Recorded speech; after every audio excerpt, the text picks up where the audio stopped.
BNP নেতা মির্জা আব্বাসের ফাঁসির ঘোষণা দিল আদালত। তো এই হত্যা চেষ্টার ১ নাম্বার সন্দেহভাজন অবশ্যই। হাদি মারা গেলে বা নির্বাচন করতে না পারলে হাদি মির্জা আব্বাসের লাভ। পেছনে মির্জা আব্বাসের নামটা জড়িয়েই গেল। ঢাকা ব্যাংকে উসমান হাদির অস্বাভাবিক লেনদেনের খবরটি সামনে আসার বিষয়টি নিয়ে হচ্ছে চুলছেরা বিশ্লেষণ। এই ঢাকা ব্যাংকের মালিকানা মির্জা আব্বাসের। সে ব্যাংকেই শুটার ফয়সালের অ্যাকাউন্টে ১২৭ কোটি টাকার লেনদেন হয়েছে। গুরুত্বপূর্ণ এই তথ্য জানিয়েছেন সাংবাদিক ও সোশ্যাল অ্যাক্টিভিস্ট মীর জাহান। ইনকিলাব মঞ্চের মুখপাত্র শরীফ ওসমান হাদির খুনি ফয়সাল করিম মাসুদের ব্যাংক ব্যালেন্স দেখলে চোখ কপালে উঠবে যে কারো। ব্যাংকে তার ১২৭ কোটি টাকার লেনদেন। শুধু হাদিকে হত্যা করার জন্যই তার অ্যাকাউন্টে ঢুকেছে ২,৪১,০০,০০০ টাকা। কিন্তু কারা হাদিকে হত্যার জন্য এত টাকা দিল এই শুটারকে? কারা? প্রিয় দর্শক, শরীফ ওসমান হাদিকে নাকি মারার জন্য ফয়সাল করিম মাসুদকে ১২৭ কোটি টাকা দেয় এই মির্জা আব্বাস। এইটার এইবার সত্যতা প্রমাণ ফাঁস। ফেসে গেল মির্জা আব্বাস। তবে এইবার বেরিয়ে আসছে মেন মাস্টার মাইন্ডের নাম। কি রহস্য ছিল হাদিকে রাস্তার মধ্যে গুলি করে না ফেরার দেশে পাঠানোর? এইটার সত্যতা জানলে বন্ধুরা আপনার চোখ কপালে উঠবে। তাই পুরো বিষয়টা জানতে আপনারা অবশ্যই চ্যানেলটিকে সাবস্ক্রাইব করে ভিডিও শেষ পর্যন্ত দেখতে থাকুন। তো প্রিয় দর্শক, চলুন আগে বেশি বাড়তি কথা না বলে জেনে আসি যে হাদিকে ১২৭ কোটি টাকা দিয়ে কেন মারা হলো। সব কল্পনা জল্পনার অবসান। হাসিনা কিংবা ভারত নয়, শরীফ ওসমান হাদিকে শেষ করার আসল মাস্টারমাইন্ড এবার সবার প্রকাশ্যে। সকলের ধারণা অবশেষে সত্যিই হলো। মানুষ যা ভেবেছিল সেটি এবার একেবারে মিলে গেল। কিন্তু কিভাবে? গুঞ্জনটা শুরু থেকেই ছিল। অবশেষে উসমান হাদির পেছনে মির্জা আব্বাসের নামটা জড়িয়েই গেল। ঢাকা ব্যাংকে উসমান হাদির অস্বাভাবিক লেনদেনের খবরটি সামনে আসার বিষয়টি নিয়ে হচ্ছে চুলছেরা বিশ্লেষণ। এই ঢাকা ব্যাংকের মালিকানা মির্জা আব্বাসের। সে ব্যাংকেই শুটার ফয়সালের অ্যাকাউন্টে ১২৭ কোটি টাকার লেনদেন হয়েছে। গুরুত্বপূর্ণ এই তথ্য জানিয়েছেন সাংবাদিক ও সোশ্যাল অ্যাক্টিভিস্ট মীর জাহান। মির্জা আব্বাসের বিরুদ্ধে শুরুর দিকে অনেকের সন্দেহের তীর ছিল, কারণ আব্বাসের জন্য ঢাকা ৮ আসনে হাদি সবচেয়ে বড় প্রতিপক্ষ ছিলেন। কিন্তু হাদির খুনিরা ভারতে পালিয়ে গেছে এমন গুজব ছড়িয়ে ঘটনা উল্টো দিকে প্রবাহিত করার চেষ্টা হয়েছে বলে মনে হচ্ছে। এর পেছনে বিএনপিপন্থী সাংবাদিক জুলকারনাইন সায়েরের সম্পৃক্ততার সামনে আসছে। হাদি হত্যাকাণ্ডের শুরু থেকেই এই হলুদ সাংবাদিক নানান মনগড়া তথ্য দিয়ে সবাইকে বিভ্রান্তিতে ফেলে দিয়েছিল। মূলত এই জুলকারনাইন সায়ের হাদির খুনি ভারত পালিয়েছে বলে সর্বপ্রথম তথ্য দিয়েছিল। কিন্তু পরে জানা গেছে ভারতে পালানোর কোনো সুনির্দিষ্ট তথ্য নেই। মূলত সেই ঘটনার মাধ্যমে মির্জা আব্বাসের থেকে সন্দেহের তীর সরিয়ে দেওয়া হয়। এদিকে ওমর আমিন নামের এক অ্যাক্টিভিস্টের ফেসবুক স্ট্যাটাস নিয়ে তৈরি হয়েছে আরেক রহস্য। আমিনি তার ফেসবুক পোস্টে লিখেছেন, সম্ভবত ফেঁসে যাচ্ছে মির্জা আব্বাস। তার ভাষায় যা শোনানো যাচ্ছে যদি সত্যি হয়, তবে মির্জা আব্বাসের রাজনৈতিক ক্যারিয়ার এখানেই শেষ। হাদির খুনি ফয়সাল করিম মাসুদ সম্ভবত দেশেই আছে। আওয়ামী লীগের কাঁধে ভর করে নিজের পথের কাঁটা একটু দ্রুত সরাতে গিয়ে সম্ভবত ফেঁসে যাচ্ছে বিএনপির নেতা মির্জা আব্বাস। আব্বাসই বা কেন প্রথমে হাসপাতালে গেল, আর উসমান হাদি খুন হতে না হতেই তারেক রহমান দেশে ফেরার সংবাদই বা কেন জানানো হলো? এর আগে তিনি কত তারিখ পরিবর্তন করলেন, কিন্তু এবার হাদি শেষ হওয়ার পর আর কেন তা পরিবর্তন হলো না? আবার হাদির জানাজায় অনুপস্থিত মির্জা আব্বাস। উসমান হাদি ছিল মির্জা আব্বাসের প্রধান প্রতিদ্বন্দ্বী ঢাকা ৮ আসন নিয়ে। ভারতে পালিয়ে যাওয়ার মিথ্যা নাটক সাজিয়ে মানুষের দৃষ্টি ভিন্ন খাতে নেওয়ার কৌশলটাকেই সন্দেহকে আরও ঘনীভূত করেছে। তবে এখানে একটা ক্রসফায়ারের নাটক হবে বলে ধারণা করা হচ্ছে। কোনো রাঘব বোয়াল এই হত্যাকাণ্ডের পেছনে যদি থেকেই থাকে, তবে চেকগুলো তদন্তে করলেই বেরিয়ে যায়। কিন্তু ফয়সাল থেকে উদ্ধার হওয়া সেই স্বাক্ষরিত চেকগুলো নিয়ে কোনো তথ্য দিচ্ছে না আইন শৃঙ্খলা বাহিনী। ঢাকা ব্যাংকের লেনদেনগুলো কার নামে আর কে কে স্বাক্ষর করেছে তা নিয়ে সবাই কেমন তামসা করছে। মনে হচ্ছে যেন শস্যের ভেতর ভূত। আব্বাস ফেঁসে গেলে পরিস্থিতি ভয়াবহ রূপ নেবে। দেখা যাক শেষ পর্যন্ত কি হয়। আমি অপেক্ষায় আছি। বিএনপির রাঘব বোয়াল না থাকলে এত দেরি হওয়ার কথা না। একটা সরল মনে আমার প্রশ্ন, যদি শেখ হাসিনা বা ভারত জড়িত থাকতো এই হত্যাকাণ্ডের পেছনে, তবে এতক্ষণে মিডিয়া 14 গোষ্ঠী তাদের নাম প্রচার করত। কিন্তু অবস্থা দৃষ্টি মনে হচ্ছে আইন শৃঙ্খলা বাহিনী আছে কোনো এক অদৃশ্য চাপে, যে চাপ তারা সরাতে পারছে না, কারণ ভবিষ্যতের নীতি নির্ধারণী যে তাদের হাতেই উঠবে। এমন এক অদৃশ্য চাপে মিডিয়াগুলোও কেমন যেন অন্ধ হয়ে আছে, বলবে বলেও কিছুই বলছে না। এছাড়া খুন করার আগেই পেমেন্ট ক্লিয়ার, টার্গেট লক করার আগেই ব্যাংক অ্যাকাউন্টে ঢুকে গেল কোটি কোটি টাকা। একজন ভাড়াটে শুটারের ব্যাংক ব্যালেন্স দেখলে বড় বড় শিল্পপতিরাও লজ্জা পাবেন। মাত্র একজন ব্যক্তির 53টি ব্যাংক অ্যাকাউন্ট, আর গত কয়েক বছরে সেখানে লেনদেন হয়েছে অবিশ্বাস্য অঙ্কের টাকা, 127 কোটি টাকা। হ্যাঁ, ঠিকই শুনেছেন, 127 কোটি টাকা। সম্প্রতি ঢাকা 8 আসনের সম্ভাব্য প্রার্থী শরীফ ওসমান হাদীকে হত্যার ঘটনায় তোলপাড় সারা দেশ। কিন্তু লাশের চেয়েও এখন বড় রহস্য হয়ে দাঁড়িয়েছে এই হত্যাকাণ্ডের ফাইন্যান্সিয়াল ট্রেল বা অর্থের উৎস। শোটার ফয়সালের অ্যাকাউন্টে ঠিক হাদীকে হত্যার আগ মুহূর্তে কারা পাঠালো নগদ 2,41,00,000 টাকা? আর এই টাকা কি শুধুই একটি হত্যার সুপারিশ, নাকি এর পিছনে লুকিয়ে আছে মানি লন্ডারিংয়ের বিশাল আন্তর্জাতিক সিন্ডিকেট? সিআইডি যখন তদন্তে নামলো তখন বেরিয়ে এলো এমন সব তথ্য যা শুনে গোয়েন্দাদের চোখও কপালে উঠেছে। এই গল্পের মূল ভিলেন ফয়সাল করিম মাসুদ। পুলিশের খাতায় সে একজন ফেরারি আসামি, একজন শুটার, কিন্তু ব্যাংকের খাতায় সে একজন সফল ব্যবসায়ী। তার লেনদেনের হিসাব দেখলে মাথা ঘুরে যাবে। সিআইডি তদন্তে নিশ্চিত হয়েছে শরীফ ওসমান হাদীকে হত্যার ছক যখন কষা হচ্ছিল তখন ঠিক সেই সময়টাই ফয়সালের ব্যাংক অ্যাকাউন্টগুলো হঠাৎ করেই অস্বাভাবিকভাবে সচল হয়ে ওঠে। সবচেয়ে চাঞ্চল্যকর তথ্যটি হলো হাদীকে হত্যার 3 মাস আগে এবং 1 মাস আগে দুটি বিশাল ট্রানজ্যাকশন হয়। মোট 2,41,00,000 টাকা জমা পড়ে ফয়সাল এবং তার স্ত্রীর অ্যাকাউন্টে। তারিখগুলো একটু খেয়াল করুন। 18ই সেপ্টেম্বর 2025, হাদী হত্যার ঠিক 3 মাস আগে রাজধানীর রূপনগরের একটি ব্যাংকের শাখায় ফয়সালের একটি অ্যাকাউন্টে জমা হয় 1,76,00,000 টাকা। এই অ্যাকাউন্টে ছিল SME ইউম্যান এন্টারপ্রাইজ নামের একটি প্রতিষ্ঠানের।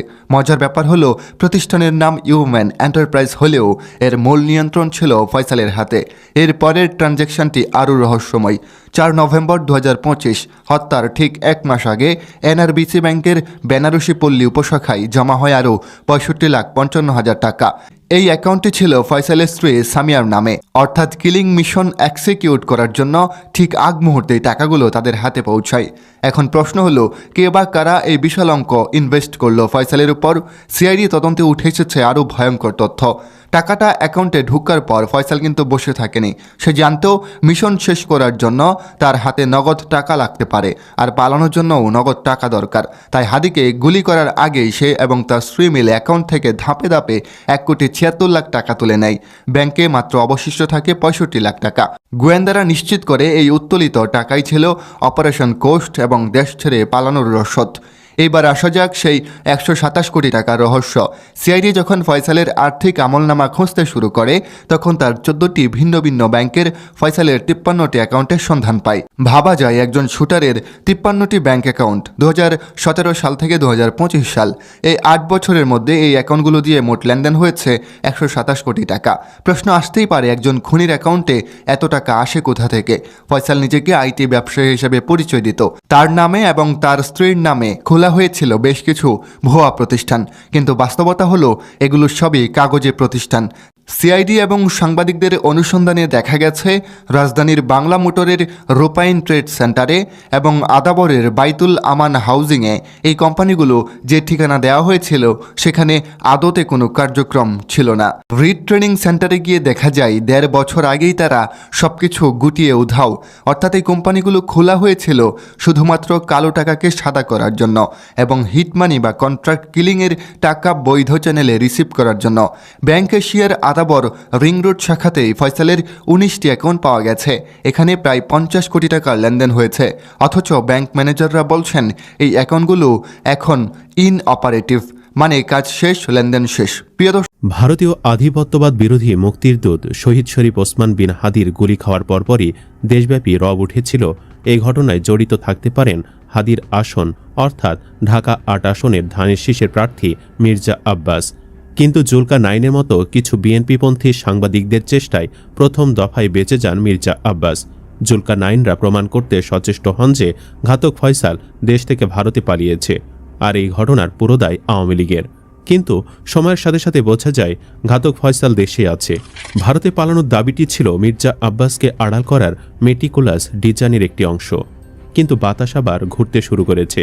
সামাজিক যোগাযোগ মাধ্যমে আবারও বিভিন্ন সাংবাদিক এবং অ্যাক্টিভিস্টরা দাবি করতে শুরু করেছে হাদী হত্যাকাণ্ডে সরাসরি জড়িত বিএনপির এই বর্ষিয়ান নেতা। এমনকি তিনিই নাকি ঘাতক ফয়সালের অ্যাকাউন্টে ১২৭ কোটি টাকা লেনদেনের মূল ডোনার। ওমর আমিনী নামের একজন অ্যাক্টিভিস্ট দাবি করেছেন সম্ভবত ফেঁসে যাচ্ছে মির্জা আব্বাস।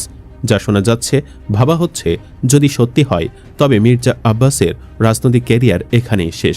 হাদির ঘাতক সম্ভবত দেশে আছে। আওয়ামী লীগের কাঁধে ভর করে নিজের পথের কাঁটা দ্রুত সরাতে গিয়ে সম্ভবত ফেঁসে যাচ্ছে বিএনপি নেতা মির্জা আব্বাস। ওমর আমিনী আরও লিখেছেন, আব্বাসি বা কেন প্রথমে গেল হাসপাতালে?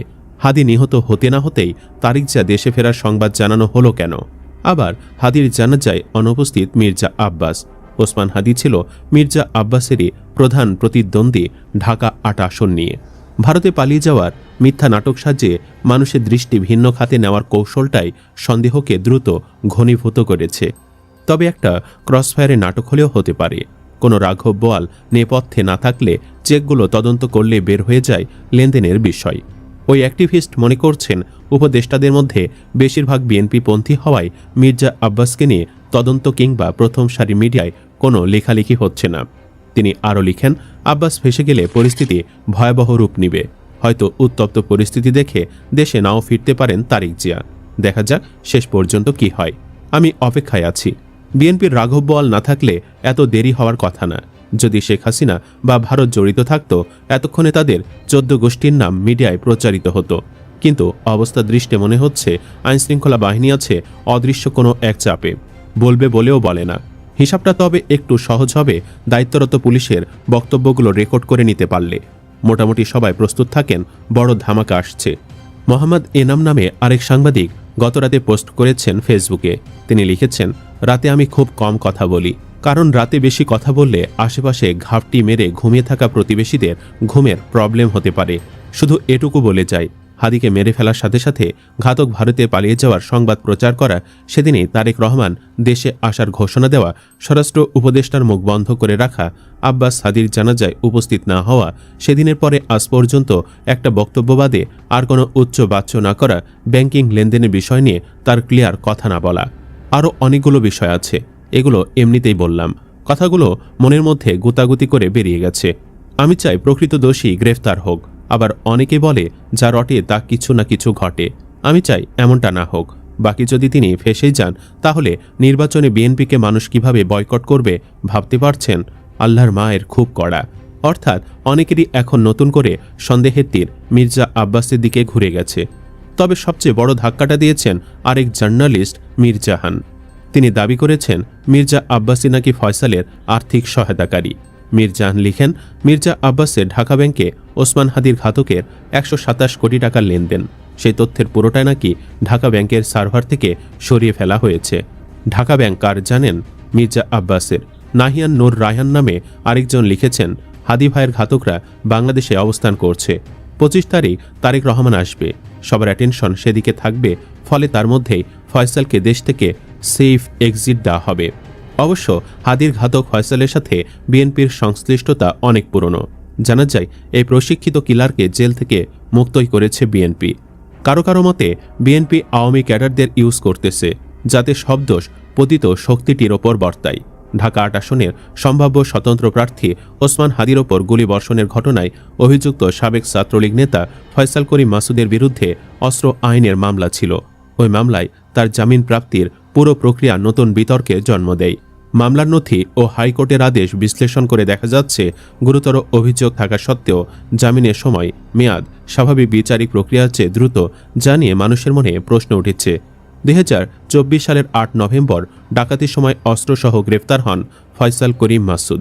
রাজধানী মোহাম্মদপুরের আদাবর এলাকায় একটি অফিসে ঢুকে অস্ত্রের মুখে 17 লাখ টাকা লুটের ঘটনায় র্যাব তাকে গ্রেফতার করে।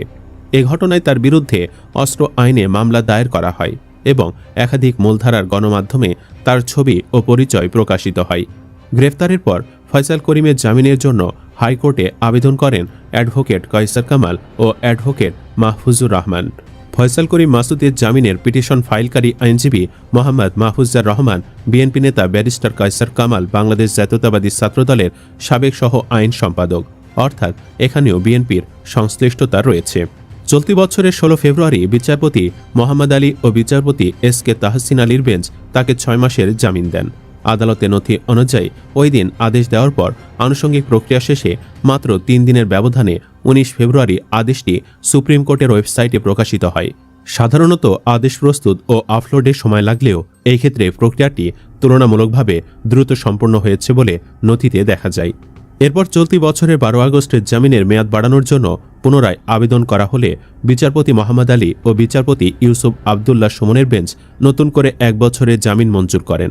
ফলে অস্ত্র আইনের মামলায় গ্রেফতারের পর 1 দফা 6 মাস এবং পরবর্তী দফায় 1 বছরের জামিন পান ফয়সাল করিম মাসুদ। হাইকোর্টের এই দুটি আদেশের কপি সুপ্রিম কোর্টের ওয়েবসাইটে পাওয়া গেছে। এই জামিন প্রক্রিয়া নিয়ে অনুসন্ধানী সংবাদ মাধ্যম দ্য ডিসেন্ট তথ্য প্রকাশ করে। 13 ডিসেম্বর দ্য ডিসেন্ট তাদের ফেসবুক পেজে ফয়সালের জামিন সংক্রান্ত দুটি ডকুমেন্ট যুক্ত করে দাবি করে, গুরুতর অভিযোগ থাকা সত্ত্বেও জামিনের ধারাবাহিকতা ও সময়সীমা প্রশ্নের জন্ম দিয়েছে। দ্য ডিসেন্টের অনুসন্ধানে আরও বলা হয়, গুলিবর্ষণের ঘটনার সঙ্গে ফয়সাল করিম মাসুদের সম্পৃক্ততার বিষয়টি বিভিন্ন তথ্য ও চিত্র বিশ্লেষণের মাধ্যমে মিলেছে। দ্য ডিসেন্টের দাবি অনুযায়ী শরীফ ওসমান হাদিকে গুলি করা সন্দেহভাজন ব্যক্তি গত 9 ডিসেম্বর ইনকিলাব কালচারাল সেন্টারে গিয়ে সেখানে উপস্থিত ছিলেন এবং হাদির পাশেই বসে আলোচনাও শুনছিলেন।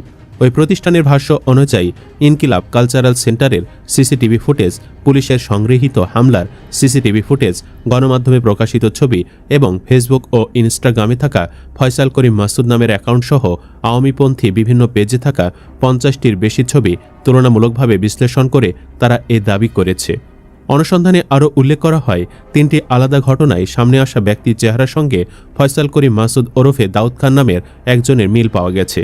তিনি রাজধানীর আদাবর থানা ছাত্রলীগের নেতা ছিলেন বলে পুরনো সংবাদে উল্লেখ রয়েছে। বিশেষভাবে নজর কেড়েছে গুলিবর্ষণকারী ব্যক্তির বাম হাতে থাকা একটি বিশেষ ডিজাইনের ঘড়ি। একই ডিজাইনের ঘড়ি পরা একাধিক ছবি ফয়সাল করিমের ইনস্টাগ্রাম ও ফেসবুক প্রোফাইলে পাওয়া গেছে বলে দাবি করেছে দ্য ডিসেন্ট। সামাজিক যোগাযোগ মাধ্যমে এই ঘটনাগুলো নিয়ে ক্ষোভ প্রকাশ করছেন অনেকেই। শাকিল আহমেদ নামের এক ব্যক্তি মন্তব্য করেছেন, যারা অপরাধীদের জামিন করিয়েছেন এবং যারা জামিন দিয়েছেন তাদের সবাইকে আইনের আওতায় আনা উচিত। তার ভাষায়, টাকার কাছে বিচার ব্যবস্থা বিক্রি হয়ে গেলে অপরাধীরা নিশ্চিত থাকে, অপরাধ করেও তারা পার পেয়ে যাবে। প্রিয় দর্শক, এতক্ষণ থেকে পুরো ভিডিওটি প্রথম থেকে শেষ পর্যন্ত দেখার জন্য আপনাদেরকে অসংখ্য ধন্যবাদ। পুরো ভিডিওতে দেখতেই পেলেন শরীফ ওসমান হাদি, যেইটা নিয়ে এখন গোটা দেশে চলছে তোলফাড়। নিস্তব্ধ যেন এই দেশ। মানে একজন মানুষের যে জীবনের দাম নেই সেটা দেখলেই বোঝা যায়।